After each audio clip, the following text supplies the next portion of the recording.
Hey there friends, Susan here. I have our 5th DSP Paper Share sketch project. Here we go. I'm using the inked Botanicals paper again. This time I'm pairing it with crushed curry as my base. You might notice that these are pieces that I had left over from project number 2.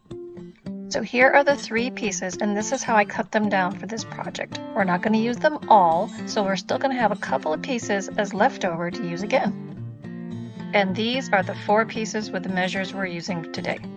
For my sentiment, I'm stamping directly to that DSP paper with my Lost Lagoon ink, and I heat embossed it with clear emboss over the top. Here's my finished sentiment tag after I've heat embossed it. So here are our prepared layers to go ahead and craft our card. The measurements are there for you, so take a minute and write them down if you need them. Okay, so let's start constructing. First, you're going to take those 2 thin strips of the Lost Lagoon paper, put a little bit of liquid adhesive along the edges, then go ahead and position them behind the larger piece of DSP with the flowers, one on each side.